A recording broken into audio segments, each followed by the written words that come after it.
गंगापुर की सरजमी को नमन करते हुए तथागत बुद्ध के कारवां को आगे बढ़ाने के लिए भारत देश के कोने कोने से आए हुए पूजनीय भिक्षु संघ और विशेष रूप से भिक्षु संघ में युवाओं का जोश आगे बढ़ाने के लिए, बुद्ध की क्रांति को आगे बढ़ाने के लिए जब भी जरूरत होती है, ऐसे पूजनीय भंते चैसिक बोधि जी और दाईं तरफ मंच के पास में बैठे हुए हमारे पूज्य भिक्षुगण, आप सबके चरणों में शीश झुकाकर नमन करता हूं। इतना बेहतरीन जो पश्चिमी उत्तर प्रदेश में एक नई विधा चली है, आज बुद्ध जागरण की जो विधा चली है, ऐसे बुद्ध जागरण के आयोजक हमारे छोटे भाई विवेक और अंकित जी, इनको मैं बहुत बहुत धन्यवाद देता हूं। इस सुहाने बसंत के मौसम के बाद इतना बेहतरीन कार्यक्रम करने का काम किया है। मुझे लगता है कुराउली की धरती पर इस तरह का पहले कार्यक्रम हुआ है। इससे पहले बहुत कार्यक्रम की जो यहां पर परंपरा इस मंच पर बैठे पितातुल भगवत दास साकी जी ने की थी, लेकिन कालांतर में ये विधा आगे न बढ़ सकी। लेकिन अब इनको बता देना चाह रहा हूं, इस विधा की लौ जो संकिसा की धरती से शुरू हुई थी, ये बुद्ध की क्रांति आज पूरे पश्चिमी उत्तर प्रदेश में फैलने का काम कर रही है। आज पूरे पश्चिमी उत्तर प्रदेश में आप जहां भी जाते हैं, चाहे वो बदायूं की धरती हो, अब बदायूं की धरती में जाते हैं तो हमारे युवा साथी भाई इंजीनियर जयप्रकाश अशोक की क्रांति को आगे बढ़ाने का काम कर रहे हैं। सम्राट अशोक ने बुद्ध की क्रांति को आगे बढ़ाने के लिए पूरे भारत देश नहीं, पूरे एशिया में कई शिलालेखों का निर्माण कराया, कई स्तूपों का निर्माण कराया, कहीं बुद्ध विहार बनवाए। उसी क्रांति को भगवान बुद्ध का धम्म ईसा से 563 साल पहले शुरू हुआ था। ईसा से 300 साल बाद सम्राट अशोक ने बुद्ध की क्रांति को आगे बढ़ाने का काम किया और इतना फैलाने का काम कर दिया। उस क्रांति को आज कुछ सामंतवादी ताकतें उसको गिराने का काम कर रही हैं। बहुत सारे हमारे धम्म उपासक सामने बैठे हुए हैं, इनको इस बात का एहसास दिलाना चाहता हूं, भारत देश में चीन के यात्री वेनसांग और फाइयान यहां भारत में आते हैं और बुद्ध के जहां कारवां हैं सम्राट अशोक ने फैलाए थे, उन कारवां को भारत के आर्कियोलॉजिकल सर्वे ऑफ इंडिया में स्थापित कराने का काम करते हैं। पूरे भारत देश में जहां भी खुदाई होती है, भगवान बुद्ध का ही स्तूप मिलता है, भगवान बुद्ध की ही प्रतिमा मिलती है और भगवान बुद्ध के शिलालेख मिलते हैं। चाहे वो अयोध्या की धरती हो, चाहे वो कोई भी धरती हो, पूरे भारत देश में हर जगह बुद्ध के अवशेष मिलते हैं। ये बुद्ध के अवशेष इस बात के साक्ष्य हैं कि कालांतर में शाक्य साम्राज्यों का बुद्ध इस पूरे भारत देश पर राज्य था। और ये राज अभी कुछ समय पहले हमारे छोटे भाई बीके ने बताया था, इस बुद्ध की क्रांति को पुनः स्थापित करना है तो हमको ऐसे लोगों को सपोर्ट करना है जो हमारी क्रांति को आगे बढ़ाने का काम करें। मुझे पूरा भरोसा है आज पूरे भारत देश में और पूरे उत्तर प्रदेश में आप सरकार बनाने का काम करते हैं। इस समाज के ही कुछ लोग संकिसा की धरती पर आते हैं और इलाहाबाद में अर्धकुंभ मनाया जाता है। सरकार को बनाने का काम आप करते हैं और इलाहाबाद में अर्धकुंभ के लिए पैसा 13,000 करोड़ रुपया खर्च होता है और संकिसा की धरती के लिए 1 करोड़ भी आपके हाथ में नहीं आता। अभी 4 दिन पहले या 5 दिन पहले मैं वहां के जो माननीय विधायक जी हैं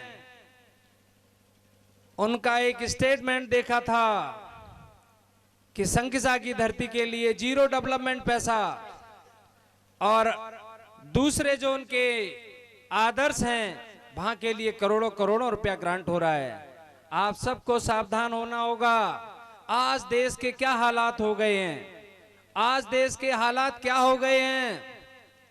आज पूरे भारत देश में जो हालात हो गए हैं, मैं बात शिक्षा की करूं, शिक्षा में बैकवर्ड क्लास का रिजर्वेशन पूरी तरह खत्म कर दिया गया। इतना बेहतरीन संविधान बाबा साहब भीमराव अंबेडकर ने बनाया था इस उम्मीद और विश्वास के साथ कि पिछड़े समाज के और दलित समाज के बच्चे आगे पढ़ लिखकर डॉक्टर और इंजीनियर बनकर आईएएस और पीसीएस बनकर और बड़े बड़े राजनेता बनकर इस देश का प्रतिनिधित्व करेंगे। लेकिन आज देश के हालात कैसे हैं, आज देश के हालात कैसे हैं, आपको मैं बता देना चाहूंगा।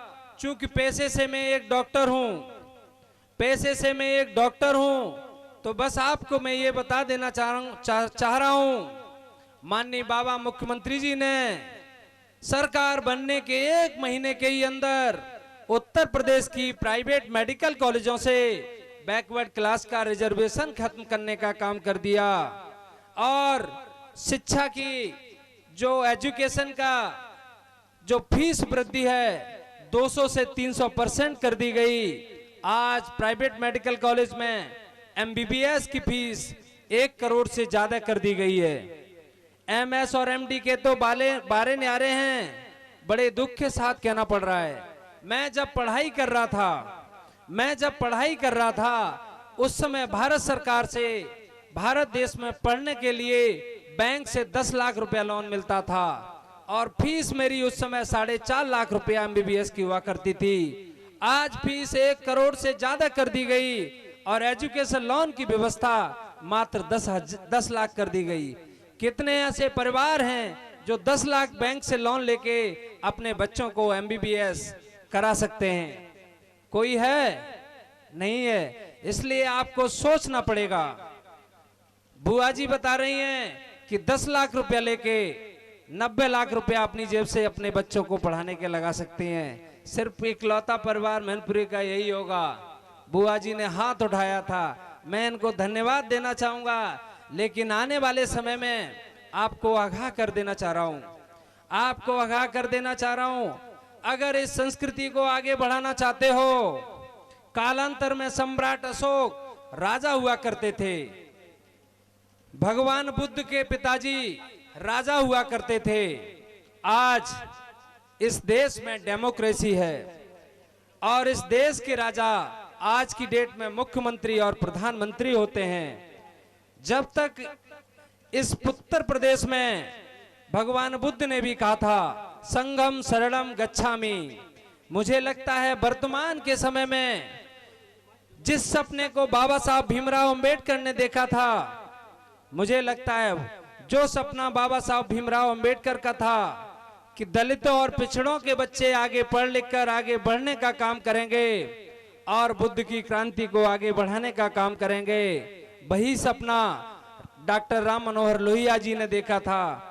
इन दोनों सपने को मिला दिया जाए और इन दोनों के सपनों को अगर आज की डेट में पूर्ण करता है तो सिर्फ एक ही व्यक्ति मेरी नजर में आता है, वो महामानव आज की डेट में समाजवादी पार्टी के अध्यक्ष माननीय अखिलेश यादव जी हैं। अभी 3 महीना पहले फर्रुखाबाद में कारगिल प्रतिमा का अनावरण किया गया था, तो माननीय जी के साथ में मैं 3 घंटे रहने का मुझे सौभाग्य प्राप्त हुआ। मैंने माननीय जी को पश्चिमी उत्तर प्रदेश की जितने भी बुद्ध की संस्कृति हैं और जितने भी ऐतिहासिक स्थल हैं उनको आगे बढ़ाने का उनके दिमाग में डाल दिया है। और मुझे पूरा भरोसा है आज ये कार्यक्रम छोटे छोटे बुद्ध विहारों का निर्माण हो रहा है। बदायूं की धरती पर हो, चाहे शाहजहांपुर हो, चाहे बरेली हो, चाहे कुशीनगर हो, चाहे अभी कुछ दिनों में मैं सिद्धार्थ नगर एक बहुत बड़ा प्रोग्राम करने जा रहा हूं, हर जगह बुद्ध विहारों का निर्माण हो रहा है। ये छोटे छोटे बुद्ध विहार और इन बुद्ध विहार में रहने वाले पूजनी भिक्षु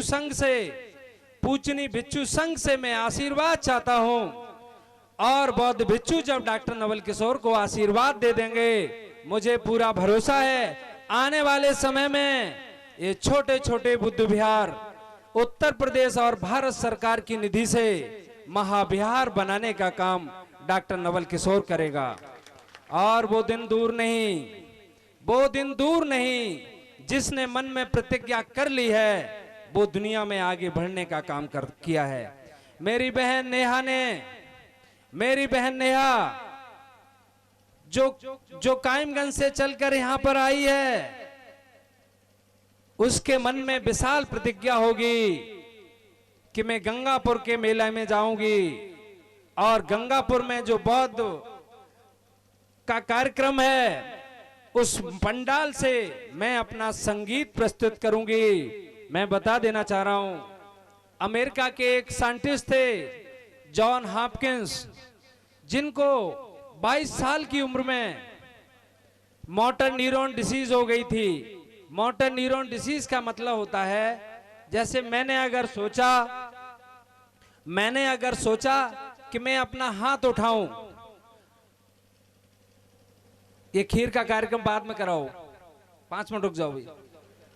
मोटर न्यूरॉन डिसीज का मतलब होता है कि जैसे मैंने दिमाग ने सोचा कि ये हाथ उठाऊं और ये हाथ ना उठे, उनको ऐसी बीमारी थी। और जॉन हॉपकिंस जैसे साइंटिस्ट जिसको डॉक्टरों ने बोल दिया 22 साल की उम्र में उनको मोटर न्यूरॉन डिसीज हो गई थी, जिनको डॉक्टरों ने बोल दिया कि अब आप आगे अपना साइंटिस्ट वाला काम नहीं कर सकते, आपकी बहुत ज्यादा लंबी उम्र नहीं है। वो व्हील चेयर पे चला करते थे, गर्दन उठ नहीं सकती थी, और लेकिन उनके मन में पॉजिटिव एटीट्यूड था और दुनिया को दिखाने का जज्बा था। उन्होंने ब्लैक होल जैसी थ्योरी, एक अंटार्कटिका जो महाद्वीप है उसके पास में एक स्पेस ऐसा है जहां से जो भी गुजरता है वो वहां अंदर समा जाता है। उस ब्लैक होल थ्योरी को उन्होंने प्रतिस्थापित करके दुनिया का सबसे बड़ा नोबेल प्राइज प्राप्त करने का काम किया। तो मुझे लगता है जो इंसान, और खासकर हमारे युवा साथी आज पूरे पश्चिमी उत्तर प्रदेश में बुद्ध की क्रांति को आगे बढ़ा रहे हैं। बात मैं करूं बदायूं की, तो बदायूं में जयप्रकाश और उनके साथी बढ़ा रहे हैं, मैनपुरी में डॉक्टर आलोक साक्य जी बढ़ा रहे हैं, औरैया में हर साक्य बढ़ा रहे हैं, दिल्ली में और बहुत सारे हमारे युवा साथी आगे बढ़ा रहे हैं। ये सब साथी मिलके मुझे लगता है आने वाले समय में एक नया कारवां और इतिहास बनाने का काम करेंगे। बदायूं का जो कारवां था, अभी 2 दिन पहले बुद्ध सरोवर की स्थापना हुई, और कुछ दिनों पहले सोनू साकी ने विनोदपुर गांव में भगवान बुद्ध का विशाल द्वार बनाने का काम किया है। हम सभी ये कारवां जो सरकार के द्वारा होना चाहिए आज खुद कर रहे हैं, और उत्तर प्रदेश की सरकार के जो हमारे नुमाइंदे हैं उनको इस बात का एहसास दिला रहे हैं कि हम आपकी बगैर सरकार के सहयोग के इतना कुछ कर सकते हैं। आने वाले दिनों में जब सरकार हमारी होगी तो हमारा बुद्ध का कारवां कहां से कहां पहुंचा देंगे, मुझे पूरा भरोसा है। मैं साकी समाज का बेटा हूं, आपके परिवार का बेटा हूं। मैंने कसम इस बात की खा ली है। मैं जब पढ़ाई किया करता था तब मैं सपने देखा करता था कि मैं दुनिया का सबसे बड़ा डॉक्टर बनने का काम करूंगा।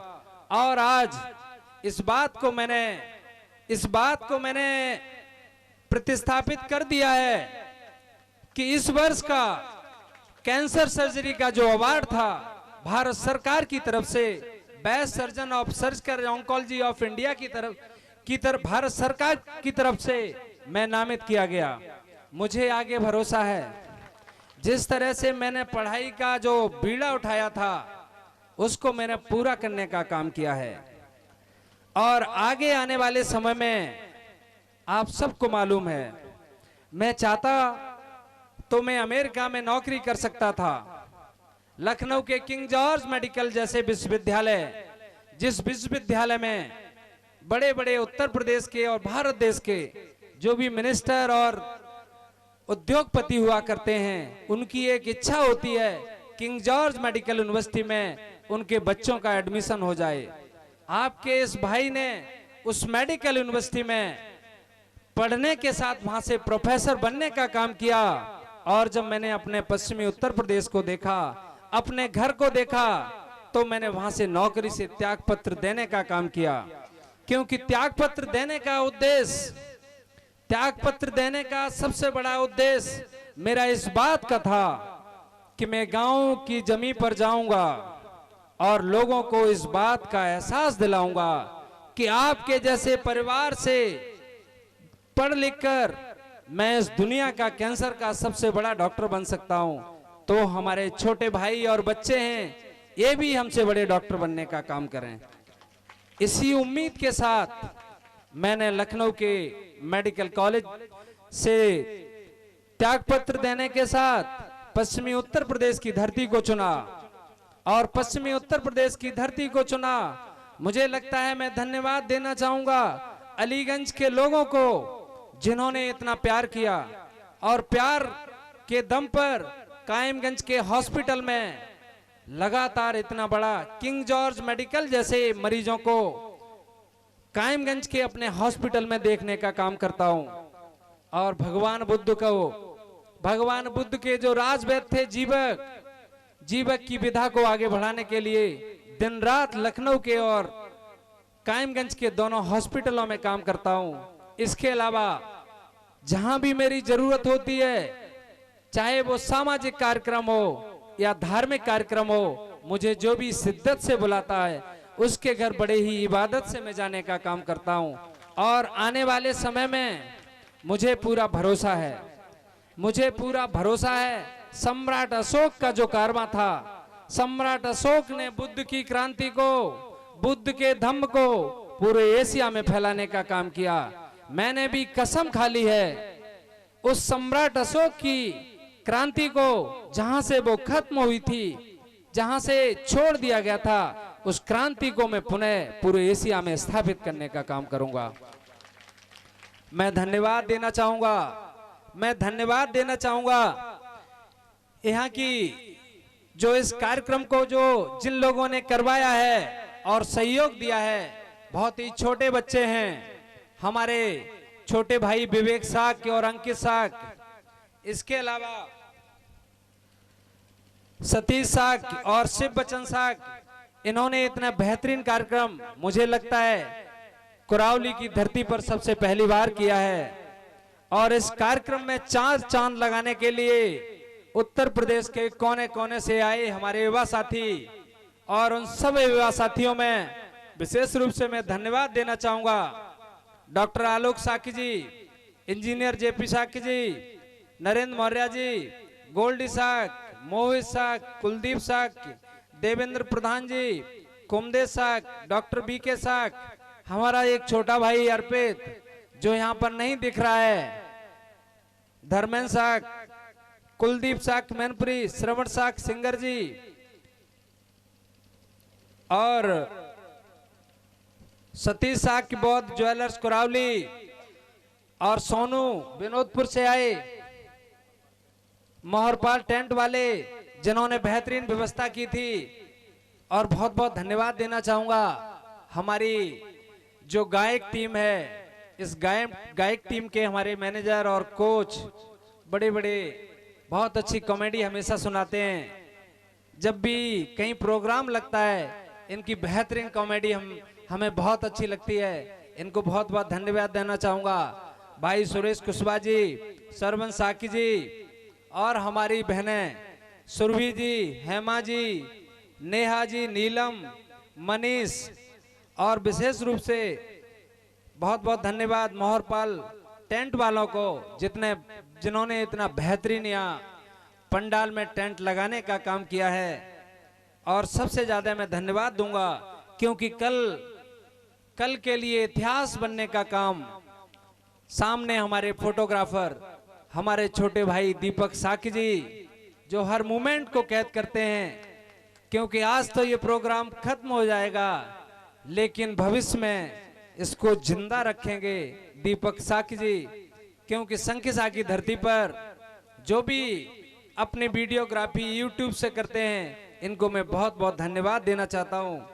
और गंडुरबारा से आए हमारी बहुत सारे युवा साथी, उन सबको मैं बहुत बहुत धन्यवाद। आप सबको अपनी बात को विराम करूं। विराम करने से पहले 3 चीजों का क्वेश्चन आपके सामने में लगा देता हूं। बस आपसे 2-3 क्वेश्चन हैं। जिन लोगों को घर जाके सोते समय, जब सोने का टाइम हो उस समय आप सोचना, जिन लोगों को उत्तर प्रदेश में आपने प्रतिनिधित्व करने का काम किया है, क्या उनके पास आपके समाज को आगे बढ़ाने के लिए प्लानिंग है? क्या आपकी संस्कृति पर आंच आती है? उस पर आवाज उठाने के लिए उनके पास कोई प्लानिंग है? क्या हमारे छोटे छोटे भाई हैं, छोटे छोटे बच्चे हैं, ये अभी 4 या 5 साल के हैं, जब ये 20 और 25 साल के होंगे, जब डॉक्टर और इंजीनियर बनने का काम करेंगे, जब आईएएस और पीसीएस जैसी नौकरियों के लिए रेस में दौड़ने का काम करेंगे, उस समय के लिए आज के दौर में इनके पास कोई प्लानिंग है? अगर प्लानिंग नहीं है तो ऐसे लोगों को सपोर्ट कर दीजिए जो लोग आपके बच्चों को आगे बढ़ाने का काम करें।